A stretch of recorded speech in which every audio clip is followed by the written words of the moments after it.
I'm now going to move on to Prime Minister's questions, but before I do, I would like to welcome the President of Parliament, the Speaker himself, and I've got to say thank you to his delegation for arriving with us today from Estonia. So first of all, we now go to one said Toby Perkins for Prime Minister's questions. Number one, sir. Prime Minister.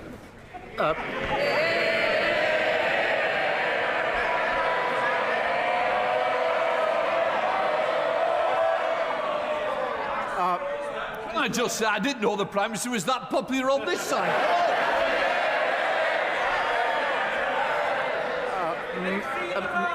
Mr. Speaker, can I start by saying this? My thoughts, and I'm sure the thoughts of the whole House, are with the 2 children stabbed at Kingsbury High School in Brent. And my heart goes out to everyone affected by this appalling attack. We thank the police for their rapid response. It's important now that we give them the space to pursue their investigation.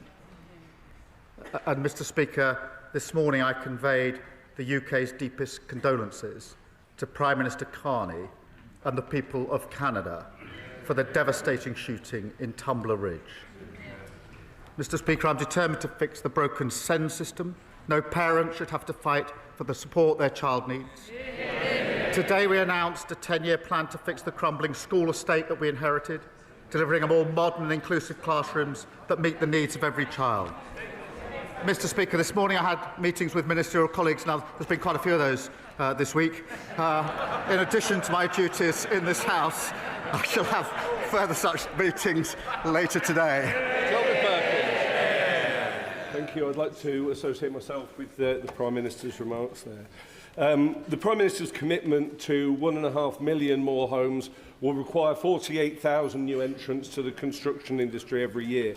In Chesterfield, we're doing our bit. The Construction Skills Hub brought 70 new entrants into the construction sector, and we did see a welcome increase in numbers across the country last year. But we need a step change. We need numbers to double. So can the Prime Minister tell the House what steps he is taking to get more people to commit to construction industry careers and get those numbers up where we need them to deliver on his housing ambitions? Prime Minister. Well, my honourable friend is right. The task of rebuilding our country is a huge opportunity to give young people a brilliant career. And we're backing apprentices with a record £3 billion budget. And we're making sure companies who bid for major contracts commit to high-quality apprenticeships here in the United Kingdom. And, Mr. Speaker, we're creating 13,000 new opportunities for young people as plumbers, engineers and bricklayers, securing their future and rebuilding this country. We come to the Leader of the Opposition, Kemi Badenoch. Thank you, Mr. Speaker. And can I associate my side of the House with the Prime Minister's words on the horrific stabbing in North London yesterday, as well as the shooting in Canada? When he was Leader of the Opposition, the Prime Minister said, and I quote, "I never turn on my staff. When they make mistakes, I carry the can." What changed? Prime Minister. Well, Mr. Speaker, I've accepted responsibility and apologised for the mistakes that I made. But let me say this, Mr. Speaker. Morgan McSweeney helped me change our party and helped me win a landslide election victory, which delivered for them the smallest Tory party in over 100 years. And what's her great achievement? To make it even smaller. Kemi Badenoch.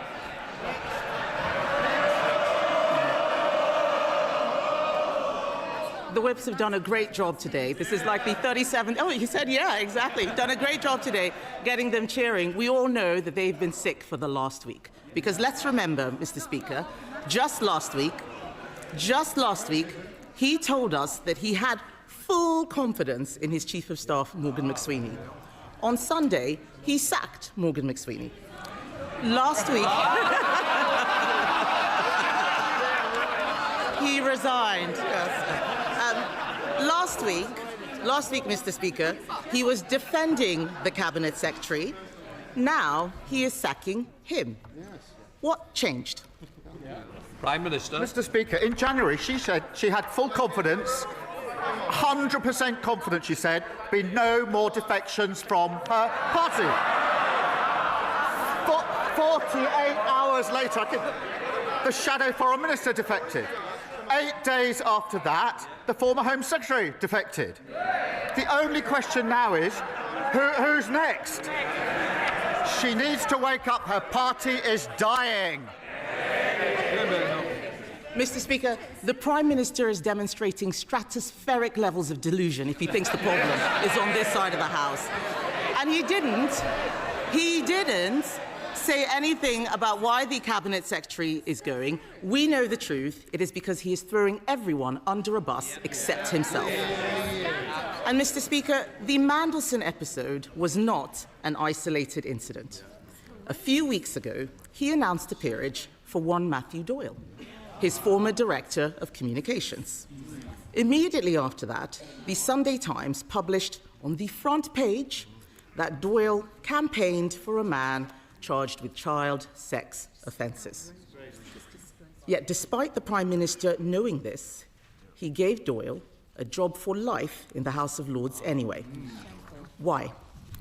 Prime Minister. Mr. Speaker, Matthew Doyle did not give a full account of his actions. And on Monday, I promised my party and my country there would be change.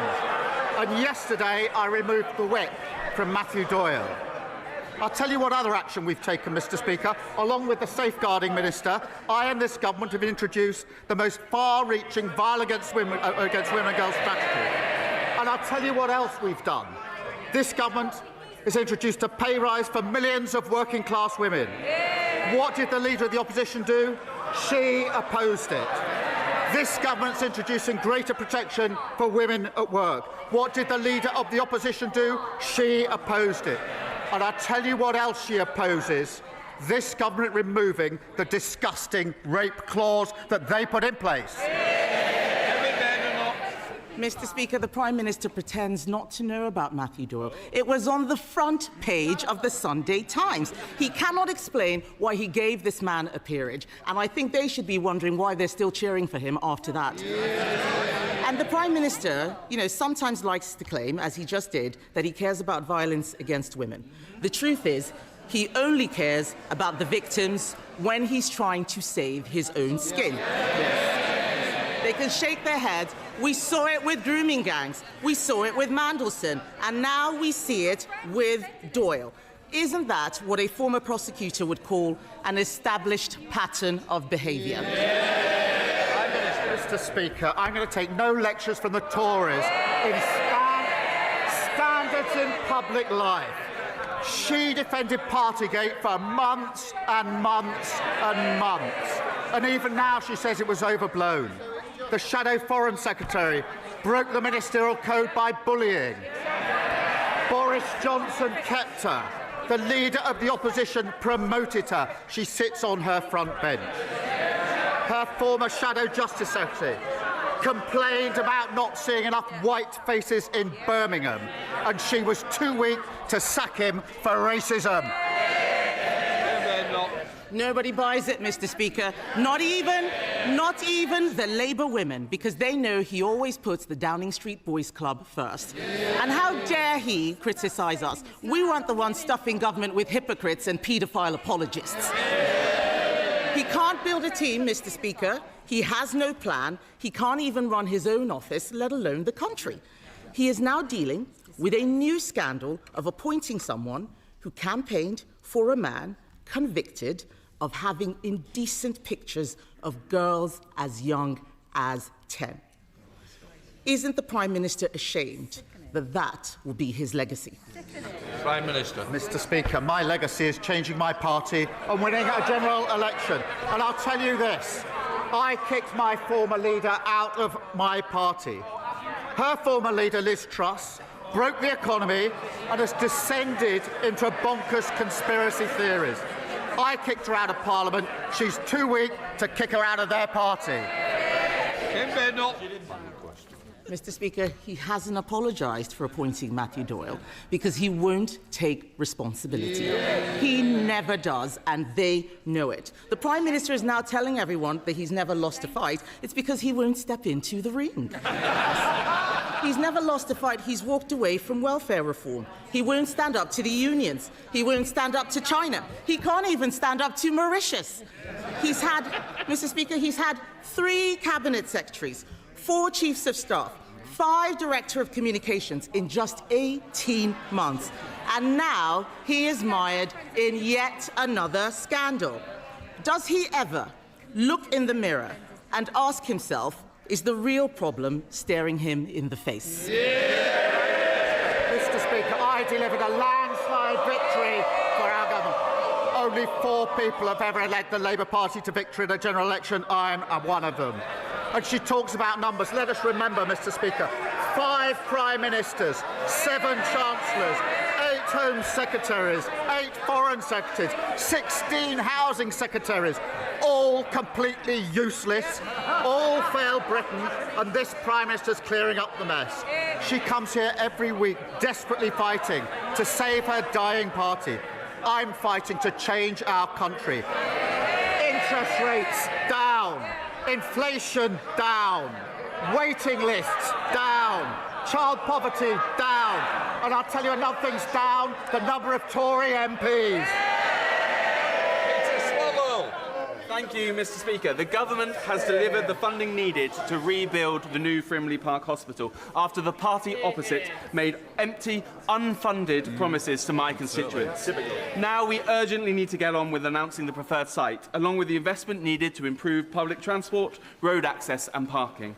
Will the Prime Minister urge NHS England to make this a priority and help give much-needed clarity to Bracknell Forest residents? Prime Minister. Mr. Speaker, delivering the new Frimley Park Hospital is a priority. Under the party opposite, his constituents were given totally empty promises. They failed patients and they failed staff. We put a proper plan and the funding to match, and the Trust are making real progress on the business case, and I want to see spades in the ground as quickly as possible. Said David, Leader of the Liberal Democrats. Mr. Speaker, can I associate myself with the Prime Minister's remarks about the dreadful stabbing of 2 children in Brent and about the horrifying shootings in British Columbia? Our thoughts and prayers are with the children's parents and the people of Canada, especially those grieving the loss of loved ones. Mr. Speaker, to appoint one paedophile supporter cannot be excused as misfortune. To appoint 2 shows a catastrophic lack of judgment. The Right Honourable Gentleman once told this House that when a Prime Minister refuses to take responsibility, and I quote, "It only serves to convince people that things cannot get better, that governments cannot improve people's lives, and that progress is not possible because politics does not work." Does he still agree with himself?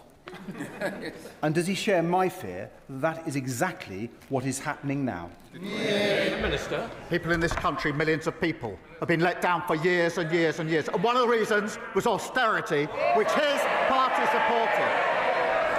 He should take accountability and take responsibility for what he has inflicted on this country. Said David.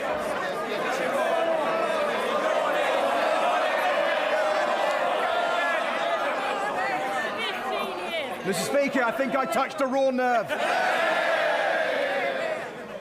But I think the whole House will agree that the Manson scandal has shown yet again why we need a duty of candour for anyone and everyone in public office.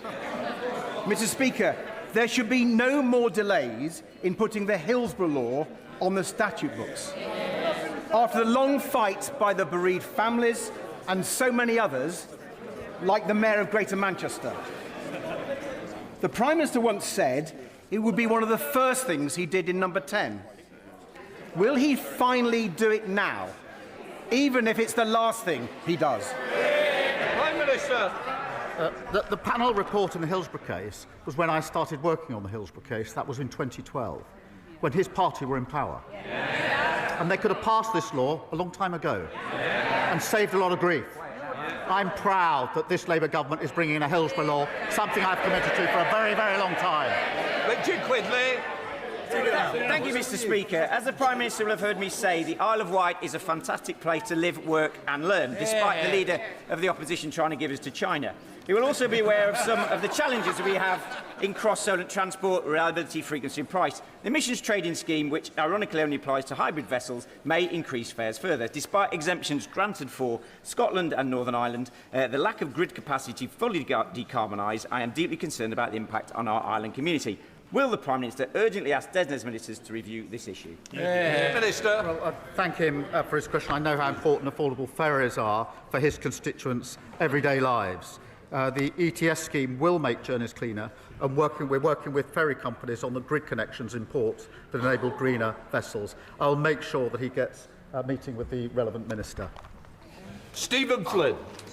Mr. Speaker, if I've just listened to the Prime Minister correctly, he's essentially rolled the same pitch in relation to Matthew Doyle as he did with Peter Mandelson, that they weren't clear with him.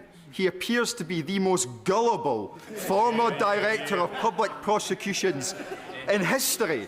But he has a slight problem, Mr. Speaker, because some of us do read the newspapers. And towards the end of last year, indeed on the 30th of December, having written to the House of Lords Appointments Commission, I received a response from the Chair, who advised me that as part of their vetting, they provide confidential advice to the Prime Minister on the propriety of a potential nominee. Will he release that advice? Prime Minister. Mr. Speaker, I've made my position for clear. He knows how the system works. But, Mr. Speaker, he says he reads the newspapers. He will have read that in 9 days their former party chief executive goes on trial for embezzling money. And if he'll have read that the Queen Elizabeth Hospital, we see one of the worst failures in Scottish public life. Vulnerable children and adults put at risk. Evidence of serious warnings to the SNP government were ignored. He should have been looking at those, not looking at the newspapers. The First Minister should act because families deserve accountability. Can I just remind the Prime Minister we don't discuss live cases because it's sub judice. Anna Dixon. Thank you, Mr. Speaker. Last week I met Leighton, a T-level construction student at Bradford College. He was working on the remediation of wrack at Airedale Hospital. In the last few years, Bradford has made tremendous progress in reducing the rate of young people not in employment, education or training. So will the Prime Minister reconfirm his commitment to vocational and skills training and set out how this Labour government is ensuring that young people like Leighton have career opportunities in construction and other critical industries? Well, I thank my honourable friend. Leighton's success is a testament to what young people can achieve with the right support. We're creating technical excellent colleges and delivering training places for 60,000 skilled construction workers. And Labour's creating opportunities for every young person whilst building the homes, the schools and the hospitals that our country needs. And that's what I'm fighting for. Rebecca Smith. Last year, Plymouth was named the National Centre for Marine Autonomy and given a defence growth deal. However, the SMEs in the unmanned surface vessel sector, many based at Turnchapel Wharf in my constituency, are having their work held back because of out-of-date regulations from the Maritime and Coast Guard Agency. Last week, I was told that draft regulations exist, but that they require primary legislation. Now, without these new regulations, many of these vital SMEs developing autonomous vessels that have dual commercial and defence use are at risk. So, Mr. Speaker, will the Prime Minister show some backbone and consider finding a slot for primary legislation as a matter of urgency, or at least consider adding it to the King's speech later this spring, assuming that he is still in charge of the legislative programme by then? Mr. Speaker, we are taking action, but in the particular case she raises in her constituency, if she sends me or my team the details, I'll see if there's anything we can do to support what is obviously an important issue. Steve Race.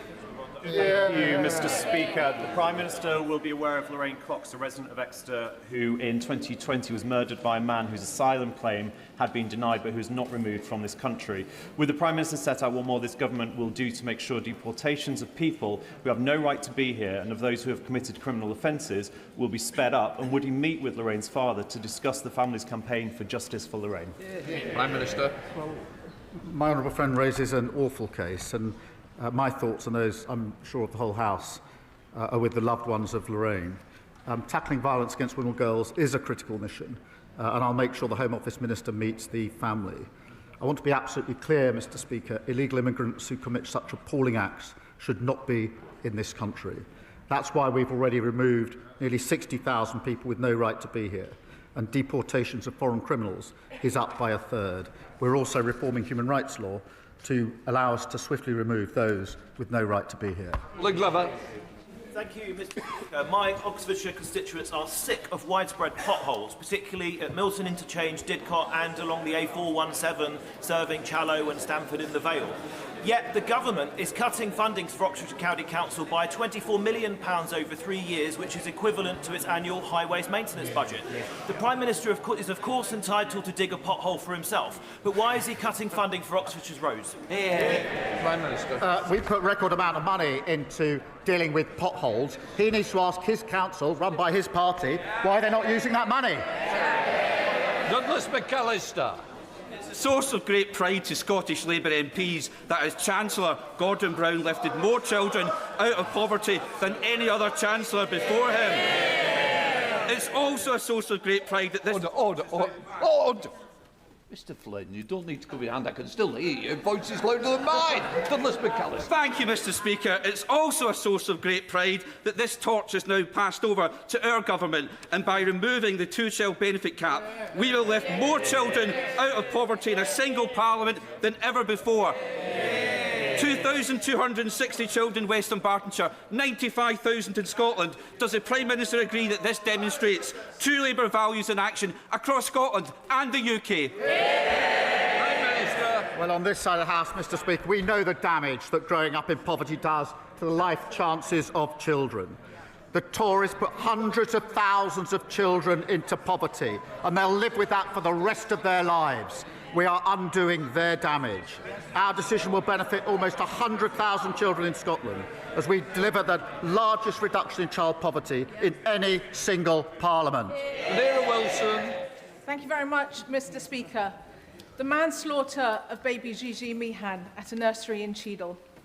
21 counts of child cruelty at Riverside Nursery in Twickenham Green in my constituency. 56 charges of sexual assault and creating indecent images at a nursery in Camden.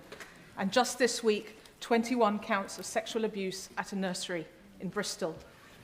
Mr. Speaker, CCTV was critical for convicting the criminals in most of these cases.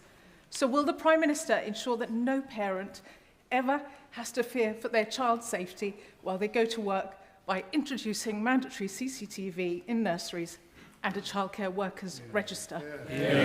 Prime Minister. Can I thank her for raising these cases? And they're harrowing cases for everyone in this country.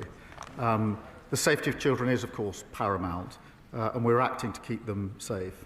We're implementing all the proposals consulted on to strengthen safeguarding as part of our early years foundation stage framework. Expert group developing guidance on the effective use of CCTV, the point she makes, and considering whether it should be mandatory in early settings. And I'll make sure that she's updated as we take that work forward. Catherine West. Thank you very much, Mr. Speaker. 126 years ago, this House legislated to make Alexandra Palace available for the free use of the public forever.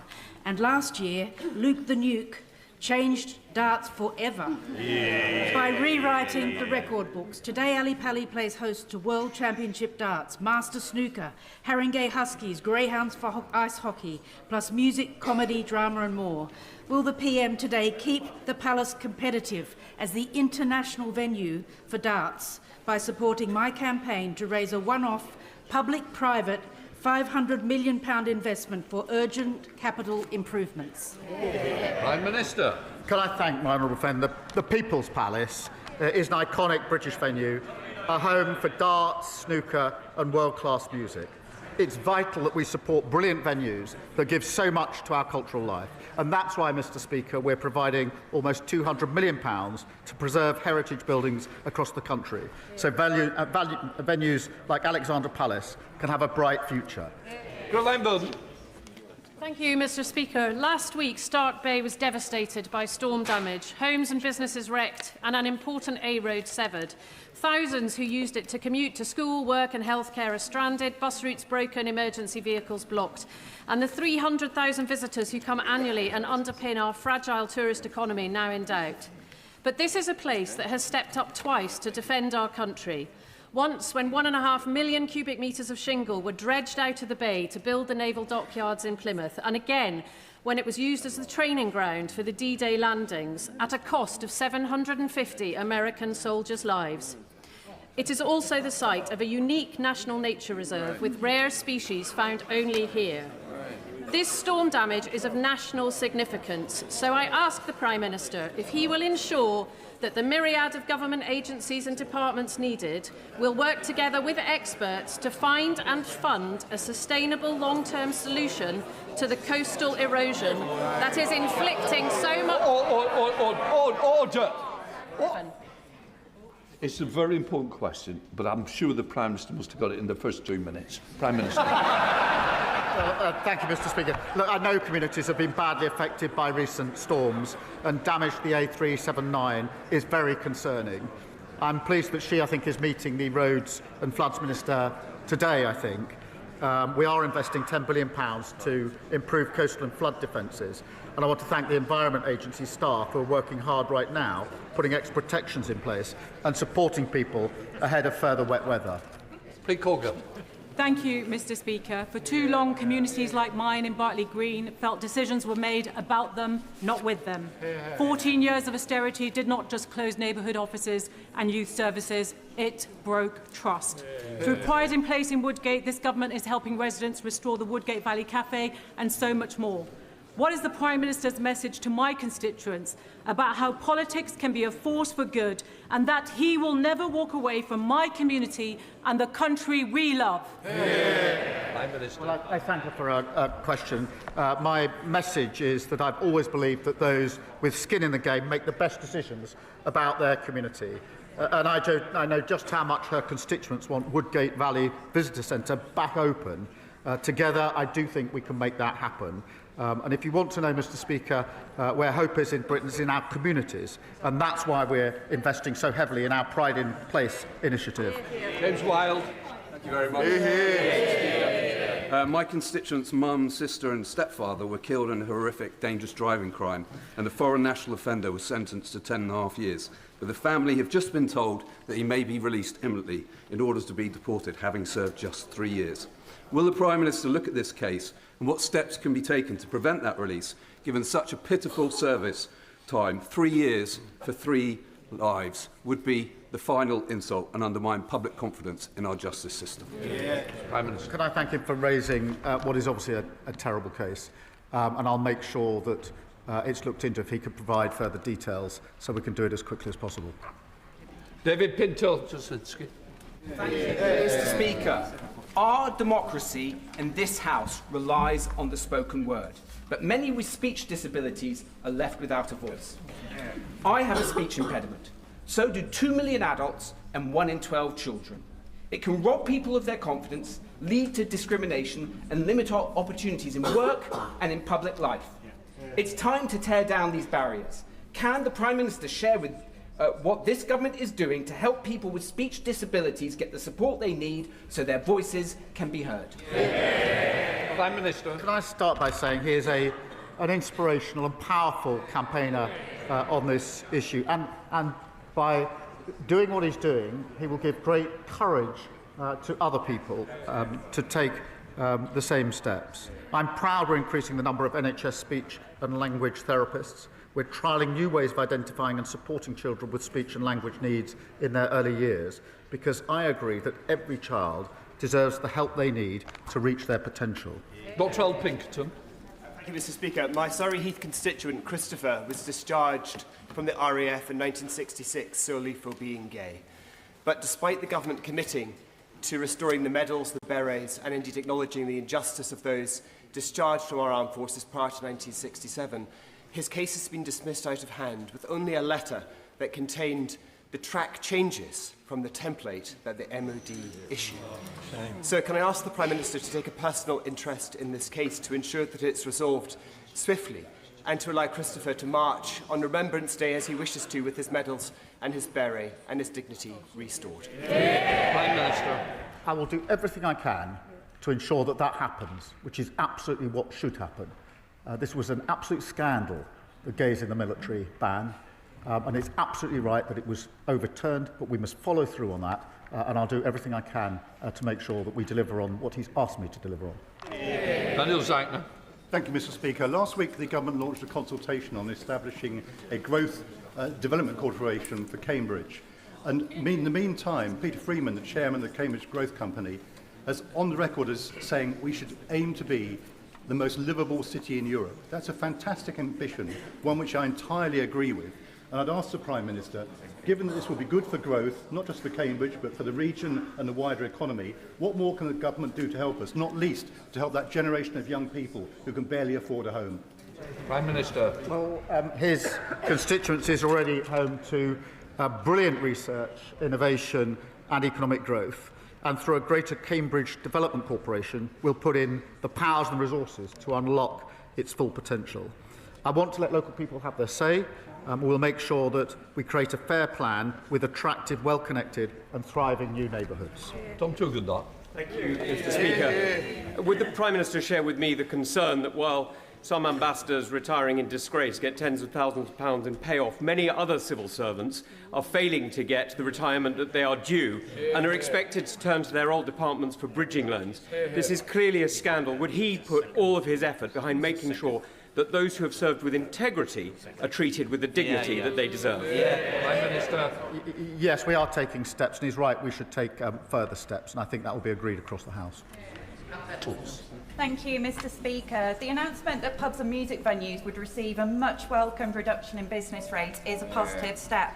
However, in our manifesto, we did promise root and branch reform of business rates. Hospitality and leisure businesses in my Stourbridge constituency are facing a projected £20,000 increase in business rates over the next 3 years, along with employment cost increases and energy costs.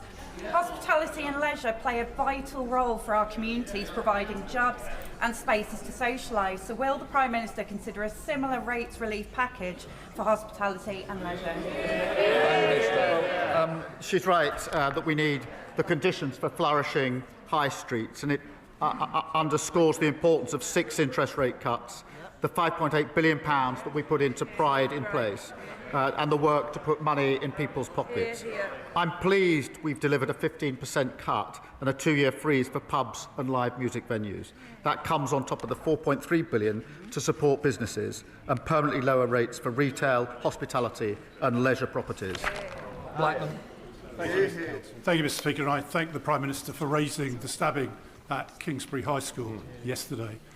It is absolutely right that we allow the police to get on with their job of investigating this terrible atrocity, and indeed the police are out there now providing reassurance to parents and people in the community. And indeed, I'm sure I speak for the whole House when our thoughts and prayers are with the victims, their families, and also those that witness this atrocity. But will the Prime Minister now look at what needs to be done to combat knife crime across the country? It is absolutely wrong that people are carrying knives in the first place when they don't need to, and indeed they're drawn into this terrible atrocity. We owe it to the victims to ensure this happens. Prime Minister. Can I thank him for raising this case? And it's one of the most powerful and important things that we do as MPs in this place, particularly when there's such awful cases. And he's absolutely right. We must do everything we can to reduce knife crime.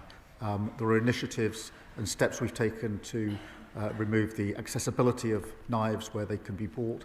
We need to do much more work with our schools and young people to ensure that people don't carry knives. And we need to work with the police and law enforcement to make sure that these incidents are investigated as quickly and as effectively as possible. And I think that's a shared endeavour across the House. Sarah Edwards. Thank you, Mr. Speaker. In my constituency, the beautiful Grade 2 listed Chetwynd Bridge on the A513 between Eddingale and Alwas has been restricted to cars and light vans since October of 2023. So farmers are facing a 25-mile diversion, and with severe flooding now hitting Eddingale multiple times a year, this vital route risks being cut off for emergency response times as well. Bridges like this, with a clear economic impact on communities, should be the focus of the government's new structures fund, which I welcome. So can I ask the Prime Minister to encourage his ministers to meet with me so that we can find a solution to this issue for my rural constituents in town? Well, can I thank her for raising this issue, and just hearing her makes it absolutely clear that we need to find a solution to this, so I'll make sure that she gets the meeting that she is requesting with the relevant minister so we can move as quickly as possible. Ayab Khan, final question. Mr. Speaker, rubbish is building up right beneath my very nose. It's becoming...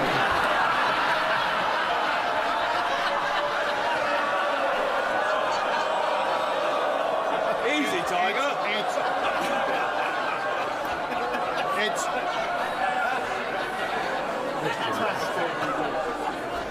It's becoming a serious problem in Birmingham. In Birmingham, bin strikes are now running over close to 2 years. So can I ask gently the Prime Minister to intervene and perhaps speak to the leader of Birmingham City Council to see if he can re-enter negotiations with Unite the Union? Yeah, he's right to raise this, and we're doing everything we can to resolve the situation, which absolutely needs resolving. That completes Prime Minister's questions.